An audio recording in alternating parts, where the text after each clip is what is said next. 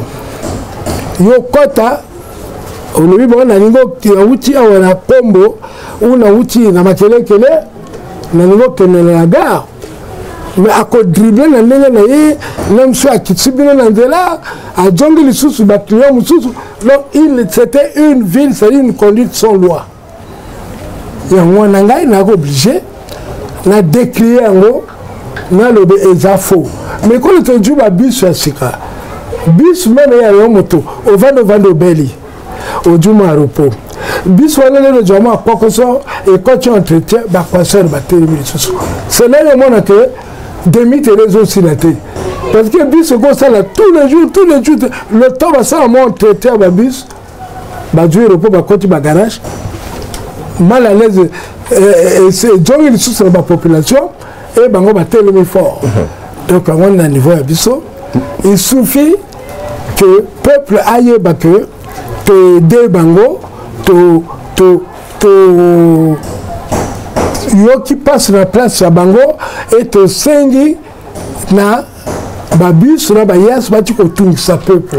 Motomo a son album na azape fan na yo abisinga mais na yo qui album il y a président c'est vrai le rythme asika avec la danse Samado mais ma chanson me sous on dirait moi ba reprise des acquis moi et belé zongi 6 mois bilo qui a calé belé il y a la kaka na ba attaque oyebi bilo qui a calé on a raison tonganda ko asika zwaka ndakisa na ndako ya kala linzanza kala ni obwa keke liberate akola itili pa na mo loko moko obale nzungu osombi ya sika ya kala obwa kate me boy to yembi wana na sambwe o ngana sambwe peuple moto aya kopia de monde yembi la biso faute ya caméléon o lele komi komo aki la faute peuple o yembi la biso ras-le-bol oh lolo comme prudence mais la carte rythmique bazo retrouver biloko de beta qui les bandeli yango to ya mbotama na yango au monter que président André toujours réchauffé bilia o to lia oh akamabe fatigue changer moi fatigue ya moto et la so côté piste bazo betelo kabiloko isobina on a les champs na kati ya show ici mais bête les sebene Samado koti donc yo nouveauté za na rythmique kaka to na chanson nouveauté ezali na kati ya rythmique et bête les maloba ya kala bako kamwa maloba ya kala maloba wana par exemple mi balé pamba maloba ya kala mi balé to s'appelle si public parce que yembi tout quoi nouveauté la nouveauté il peut vraiment ngana ko ba ça la compilation ba reprendre ba yemba ki kayo mais to ti bango elengra na moto azolanda biso soto yebisi que non album oyo est disponible na exemple na Disco Mabele na permettre na Njayabu ou encore na les Chok production siko est pas en bonne musique qu'est-ce qu'il peut retrouver d'original dans cet album oyo il y a Typhon mais ngonzana ndenge to yembi folklore modernisé ndenge to beteli yango ya li différent mais beteli ya ba moderne o ba beta moderne bazo bona ngona ndenge ya plagiat oyo yo orchestre oyo ka ekolo oyo oyo koyo ka oyo différence la mingongo ah non ya roga bon sauf roga no mutabola ka particulièrement bien bon mtsusu oyo non oyo ya wera oyo ya jibe pour la mingongo mais la rythmique quand blengo moko orkawa le roka ka rythmique oyo déjà que oyo ngoza très bien alors donc c'est dire que ba fetoyo dans la clip il y a mal à l'aise mais yo zo le baboyi il y a les grands chroniqueurs yoki nasoki putana lokolo wana be docteur meme meyelanga dakeno betadine nasalisa nzoto molongoni ezalaki na ngai ya deserte balobi bamoni ye na bichingobila salelanga mbango na ratrape ye apres na ye polemiki ekutaki na braza bandulisi bakofinga na lekolo bamela bapimbo sima mikolo babungani bakomela mikili ya poto basungelinga braza na doyen zadio lombale feno mabala koma retraité yo lo bango sa pwanide lo koma senga koma eza na disque bakoyo kango na disque mais non yo pe le bila ngo yo zo bona ferme non ozona kale non lo koma sengo aza traité tete azara bakekele ah wapi ayema na kekele la poto ba beta ayo wapi hein retraité la braza saka ça la poto il lave le cadavre là-bas boy ali retraité pour totalité. Mais là-bas, moi, je suis allé là-bas la nuit du Congo. Je suis allé là-bas, je suis allé casquette, allé veilleur de nuit. Vous avez mon côté. Ça, c'est un peu de casquette. Ça, le bini. Quoi? C'est ce papier motorique. Oh! Moi, encore tout le moto. C'est lui. Bon, mais tu vois qu'il y a un joie. Au comme l'aéroport. Peut-être que moto zo kanzaki non bango bakoma ba retraité mais bazo bola musique kuna na poto. Mais ouais, bon yo depuis na 4 émissions Farafa la meilleure émission la linga ngoto. Oso betanje moya nani. Émission non o la super longue na yi. So ba te so ko ba na ba ngoto ba leka na kati ba émission. Ba les 4 boité c'est le musicien. Mais lorsqu'ils ont toi aussi il y a un moment où tu étais aussi sous silence. Non, j'étais là avec Congolais Tika. Non, avec Oroga, c'est moi. Même si les gens ont polémiqué que vieux n'a pas bien banni. Toko Béwa, yo monia non. Kala kala mingite, on a raison pardon l'imsangayele monsieur Abisso. Chairman. Bon. Donc il y a eu la réconciliation. Oh, oui, depuis Kala. Bon. Au terrain de l'homme se souffrir. Bango na poto balobate. Oui. La fille elle dit angana petit langa boyoka. Bon. Caméraman s'il vous plaît. Aidez-moi.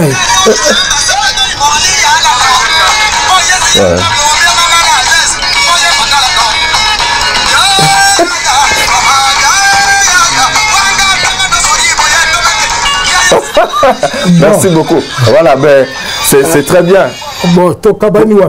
Tozong. On dit mais bien kan mikolo non. To kabani kaya bini. Non, mais faut plata ka bato ba le kuta. Le kuta ma ben na Congo et comme mutuel. Bon, eza le kuta. Il y a le kuta moko moni. Oh, Chairman même, balunga balungola même médaille d'or wana et tout ça. Tata école a signé médaille d'or, na Sénégal, na ba médaille d'argent, na ba médaille de bronze. L'icolo kangamoko, mais kune yoko doit chevalier, kune yoko doit officier. Même ça non l'armée à l'officier. Bon, kune yoko doit commandeur, kune yoko doit quoi de la croix. Mon onga sumbe ya kuna menga na moko médaille d'or plafond. Je me disais que pendant ma distinction d'APC peut-être Chairman le génie devait encore mériter un prix.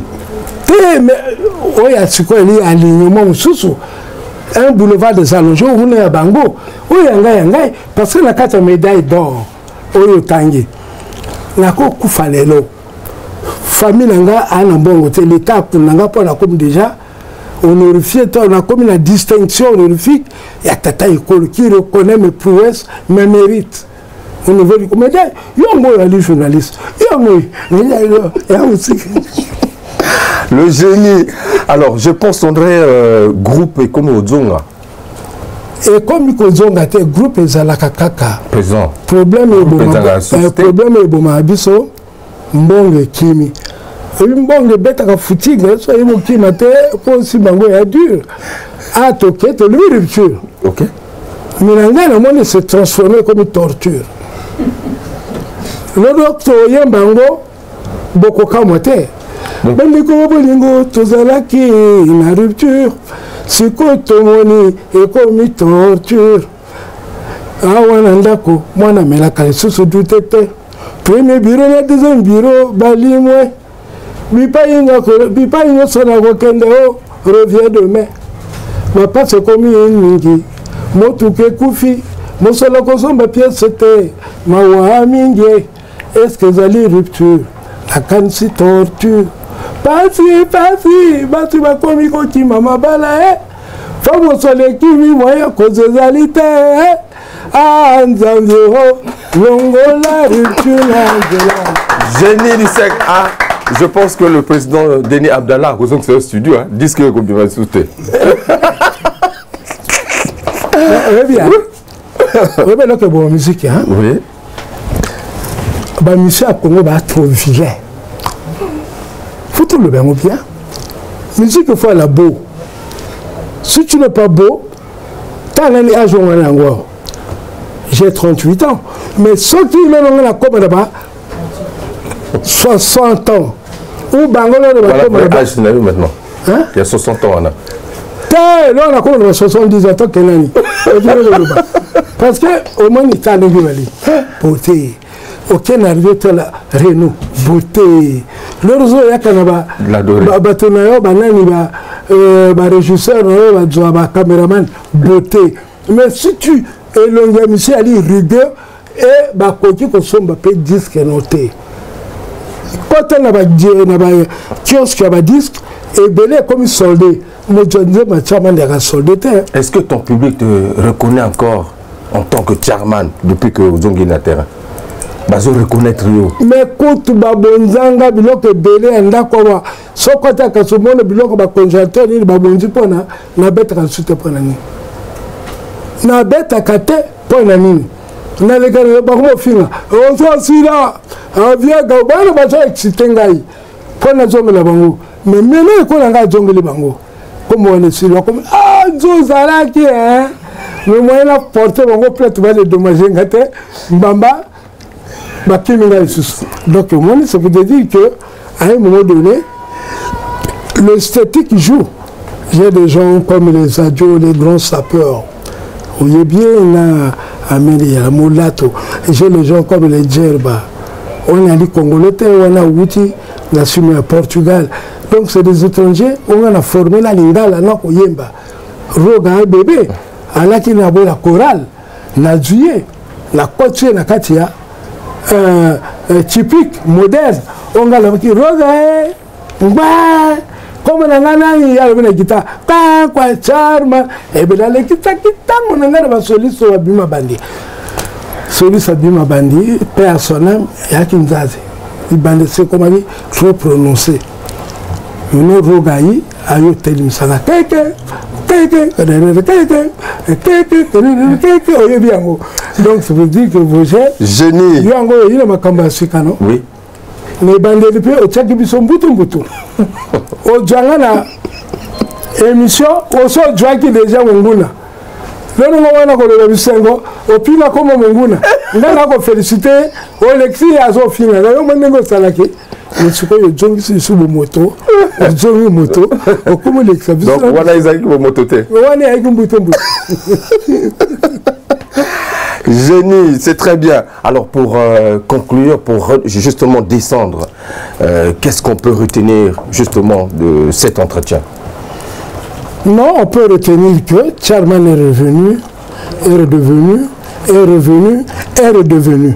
Donc ça veut dire que Charman n'est plus celui-là qu'on a décrié hier, qu'il n'était plus du nombre des musiciens congolais, il avait pris sa retraite anticipée et fini.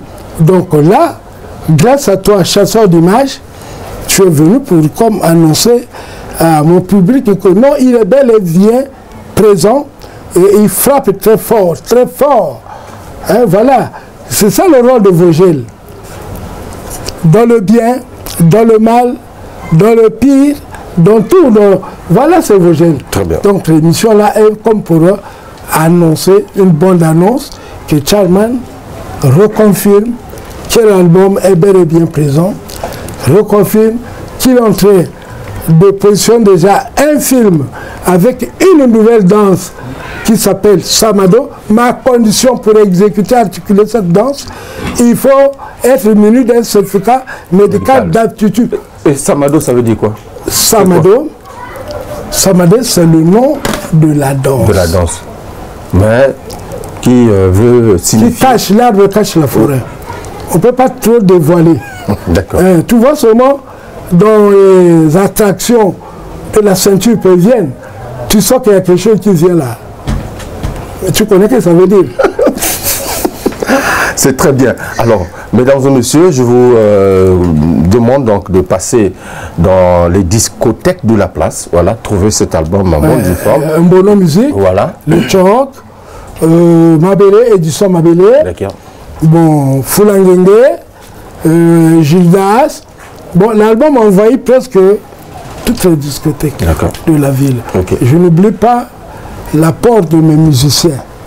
Zadio Lombalé, le vétéran, grand chanteur, Djerba, avec la voix angélique, Tchana Jipé, le patron du folklore, Roi Makoko, la révélation de l'année, Koyo Chérivo Miguel, mon fils biologique, grand bassiste, et Delko Boukari, qui est aussi de mon école, de ma classe. Il faut savoir que Delko sort de mon école. N'oublie jamais ça. Avec les Jules Cubens, avec les Adrecha, avec tout ce monde. Je les plébiscite beaucoup. Et avec mes jeunes danseuses. Vous avez... Elles-mêmes vont se présenter. Tu veux leur tendre le micro. Ça, c'est un nouveau recrutement que tu as fait ou pas? Oui, c'est la famille de félins. Tigre, lion et léopard. Bon, c'est des félins. Donc tout ça, c'est la famille de félins. Donc c'est les gens des Mbona. Et donc là, tu prépares, c'est-à-dire de détruire tout sur ton passage alors? Pardon? Tu es en train de vraiment préparer ce typhon-là pour détruire tout. Non, mais c'est pour dire que je prépare le tsunami. Tsunami qui va emporter les musiciens qui ne valent rien, qui ne savent, qui ne perdent que leur temps à danser.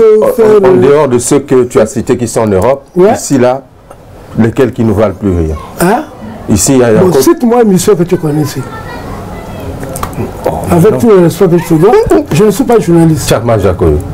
Non, on doit le loin. Roga, je le connais. Qui encore? Trésor Mboula. Qui? Trésor Mboula. Trésor Mboula? Oui. Oh, je vais fouiller, je vais voir. Qui encore? Kevin Mwande. Il est où? Doudou Kopa. Ils sont où? Tu les entends pas? Tu les as dans le... Bon, il faudrait les faire passer dimanche. Je vais les voir. Donc, à un moment donné, je les ai chantés, je m'amusais. Trésor Mboula, c'est mon bébé. Doudou Kopa, c'est mon bébé. Kevin Mwande, c'est mon bébé. Voilà. Et mon bébé biologique, c'est Roga Loga. Très bien. Surtout que tu es aussi responsable à l'Union des missions congolaises comme président communal. Comme président communal, mais on te voit un peu jouer deux rôles. Tu es à gauche, à droite, puisqu'il y a deux syndicats. Bon, je suis pas là-bas. Tiens, ça soit, moi je suis communal. Tu es dans l'autre aile également, de l'autre côté, on ne comprend pas. Non, voyez, ton foyer là, je ne veux pas le prendre sous mon dos.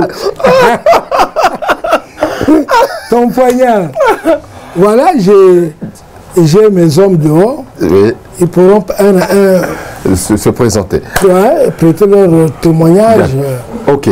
En tout cas, c'est un plaisir, mesdames et messieurs. Vous avez compris qu'on n'a pas balancé un clip. On va vous proposer juste la danse tout à l'heure à la fin de cet entretien. Le temps de donner la parole aux danseuses qui nous attendent dehors.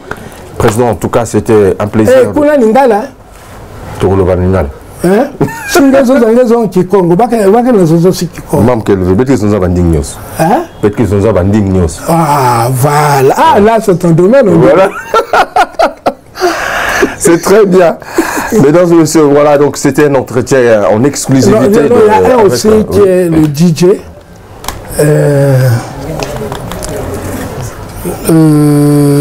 Un grand DJ de la place. qui n'est pas peut-être vu de tout le monde, mais il va se présenter lui-même. C'est le meilleur. Il est aussi danseur sélectionné dans Ngonza. Il aura le temps de se présenter seul lorsqu'il va jouer Mbamobié. Très bien. Alors, le président, merci. Je pense que ce n'est qu'une partie remise. Nous serons là à la présentation officielle de cet album, Tufon. Donc peut-être la date n'est pas encore connue, mais ça ne saurait tarder. La présentation, c'est après que nous ayons pris attache avec Denis D. Tu sais qu'il est pervers, hein? Il est très sec. Hein? C'est lui qui sort le pognon pour qu'il vous convoque, pour qu'il vous invite plutôt. Tout le monde, c'est lui. Sinon, il n'y a pas de programme pour Charman pour... non, j'ai un concert jumelé avec Kevin Moneminga sur proposition de Denis D, diplomate. D'accord. Je crois que tu seras convié. On sera là avec mon orchestre au grand complet, Kevin au grand complet. Très bien. Merci en tout cas, une fois de plus, de nous recevoir chez vous, ici à la maison. Et je remercie également la grande équipe qui nous accompagne toujours dans la production de cette émission. Mais avec tout le respect, oui. Mister, can you speak in English? If you want. If you want. But I finished to talk. Do you know talk? Yes, to speak. Merci beaucoup. Voilà, merci. Mais en tout cas, chers téléspectateurs, on va prendre rapidement les danseuses. Et puis, pour vous dire que c'est un bonheur d'être toujours chez vous pour vous apporter l'information en temps réel. L'adoré Foutika, toujours le capitaine de l'équipe derrière la grosse caméra, Swistal, le monteur à la double nationalité. Oui, je salue également en passant Renaud Dinébé de Radio Micodec. Hugues de Cibel est toujours là au maximum pour vous apporter l'essentiel. Merci, président. C'est toujours agréable, surtout de tenir la main du génie, le médaillé en or de la République. Voilà, c'est ça, c'est ça. J'aime être à tes côtés parce que ton émission est très suivie. Merci. J'ai vu les gens courir derrière leur écran parce que Vosgien là, ça avec l'équipe, Vosgien là, tu dis mais quoi, c'est les diables rouges qui jouent au commandant de toi. Voilà. Merci. Alors, on va prendre les danseuses. Meilleure émission que les émissions tout. Ngai Willy Sobo mon panga nazo confirmé. Chauffeur oazo pia goût na ba chauffeur tout.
Sabado,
Voilà, c'était là donc la danse avec les danseuses. Nous avons beaucoup à chaud, on a vu du temps pour les bas. Hein? Bon, merde, ça va?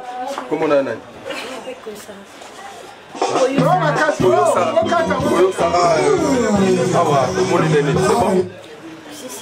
Par rapport à la danseuse européenne Makassi Bazana Brazzaville partout, est-ce que Bino Bogoté les bat devant Bango? Si, si, très bien. Alors, tu vas continuer. Mon André pour Toki Makassi. Ouais.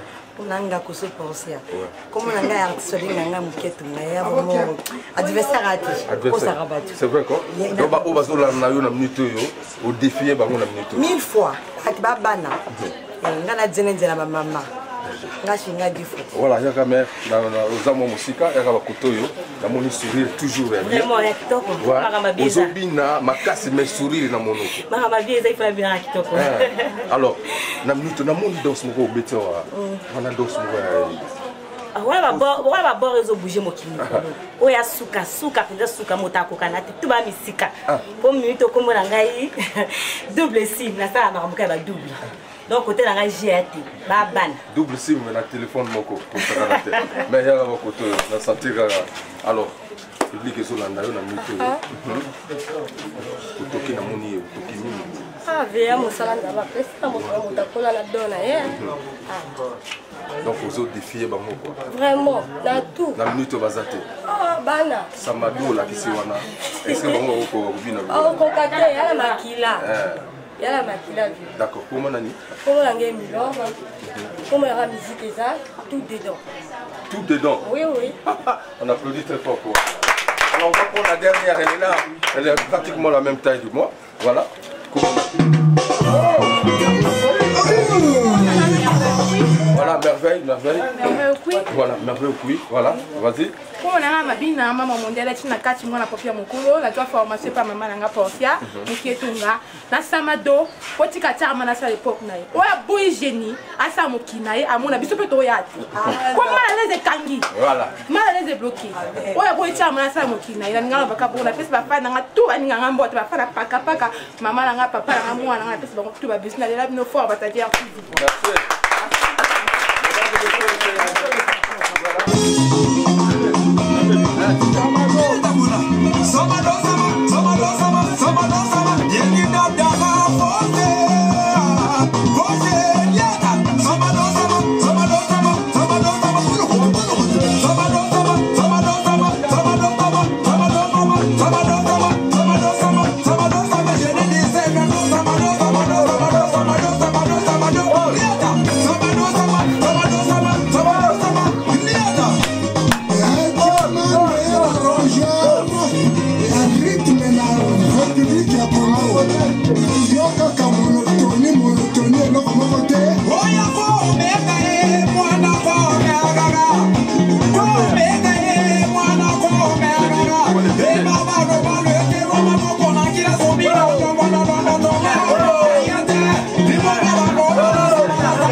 Salut, c'est Bomba Miss Sarah. Suivez Farah Farah avec Hugues Vogel tous les dimanches à partir de 12h. Parmi les champions, il y a toujours un champion. Je m'appelle Guigui Fall, l'ambassadeur, l'invincible. Je suis de retour pour endomboliser le coupé décalé. Denis de Production, y'a quel flow